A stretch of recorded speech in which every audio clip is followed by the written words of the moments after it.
Hey guys, so I just wanted to do a quick little tool review here. I wanted to talk about my throwaway saw. This is a Harbor Freight special, Drill Master. Uh, just wanted to go over some of the features of it. It's not a half bad tool, honestly. It's not bad. Oh,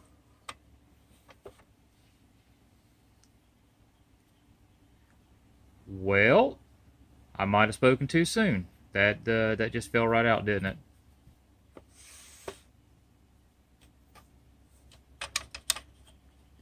Where the heck's the trigger at?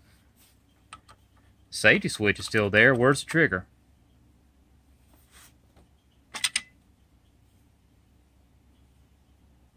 Dang, somebody snuck in here and robbed me. Look at that. Actually, guys, I'm just joking around here. What I really wanted to do was take the guts out of this thing so I can show kind of how a reciprocating saw works. I've had this saw for a little while. It's been acting up anyway, so if I can't get it put back together, it's not a huge deal. So this is a good opportunity to kind of show what makes a good tool and what makes a bad tool. I'm going to give you one guess which kind this is. But we're going to try to make the best of this. So this tool came with 2 batteries.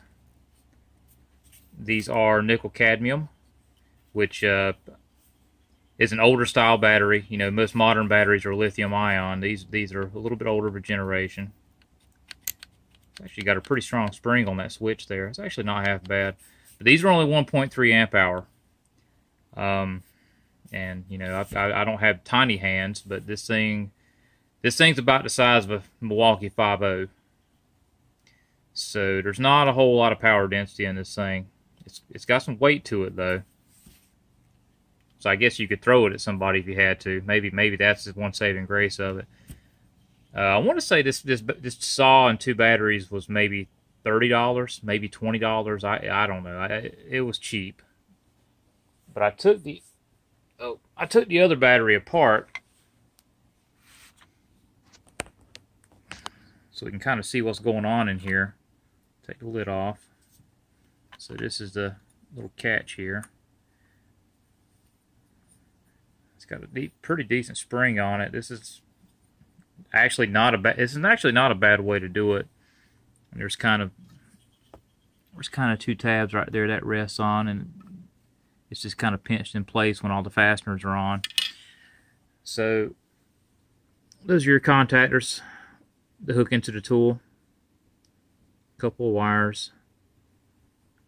What scares me about this thing though is that there's no switching, there's no brains, there's no fuses, nothing that I can see right here. So unless there's some kind of thermal protection or some kind of over voltage or under voltage protection in the tool itself, this battery is pretty stupid. That kind of scares me a little bit because if this battery gets too hot, it can burn up, or if it runs too high voltage or too low voltage, it can hurt the tool. So that's a little spooky. I'm not a big fan of that. On a modern lithium-ion battery, there's basically a microchip board that's going to be a part of this little doodad right here. This has nothing on it. That's extremely cheap. This little cardboard here, that shows you kind of how the cells are arranged. Lithium batteries actually are set up fairly similarly. You'll have several banks of batteries kind of linked together, just like that. I don't know if you can tell or not. Those little pock marks on those tabs there, that's like basically the way they do that is they take a soldering gun and just kind of tap it on there, kind of melt the metal on there. Hey, quit eating plastic. Yeah, you. That cat loves plastic. Maybe it's a texture thing. I don't know. But anyway, yeah. These are nickel cadmium, so they're not as nice or as modern as lithium ion, but they're actually I get a lithium ion battery. If I were to open it up, it would actually be laid out in a fairly similar fashion. Most likely, the cells will be running this way though, instead of up and down. So that's kind of different. We're going to put this back on so I don't short any of these and shock myself. Because, I mean, this battery's probably dead anyway, but I don't want to get shocked, so we're gonna set that over there. Oh, so here are the guts of the reciprocating saw, the Super Mega El Cheapo. That's where the batteries connect in. There are no electronics on that I can see. None. Zero. So that's kind of scary. So again, there's no voltage control or anything going on there. So you're just kind of taking your life in your own hands, literally. This is a switch. Listen to that. It's kind of grungy. It's got a stiff spring in it though, and it doesn't feel half bad actually. It's not as good as some triggers I felt. But what this is it's called a potentiometer. I think the closest analog I can think of would be like if you go to say you got someone in a house that has a dimmer switch for their lights. It's kind of works in the same fashion. The more you pull it, the more power you get. Most power tools use a system like this. What is that? Some kind of stress release right there. There you go. That's just terminals going in. So there might be a MOSFET right here, which a MOSFET, that's just like a... Oh, I'm going to have to hold the phone away so I can read it. Yeah, there's some writing on that. I don't know if you can make that out or not. That's some kind of switch, some kind of switching or some kind of controller. But it's very, very, very caveman-like. This is barbaric. This is hot garbage is what this is. This is bad. What is that? Solder. It's like somebody had a solder drip and it landed on the power line there. That's not good. It's not good at all. I wonder if that melted through the insulation there. We'll just. I've already taken that fastener apart. That wasn't part of the joke. This is a brushed motor. You can see the connections going into the back there. I tried to take this thing apart so I could actually show you what the motor looks like, but I wasn't able to do so. So this outer piece here, where my thumb is, these are magnets on the outside. There's two of them. Well, there should be two of them. There should be reverse polarity. I'm not sure exactly how they manage that. And you got windings inside there, and let's see if we can get a shot of the windings. There you go. That's the windings for the motor, and you can see a little plastic fan there. If I look up this way, you might be able to make it out right there. That kind of golden shiny piece kind of in the center of the shot there, that's the commutator that I talked about in the brushed versus brushless video.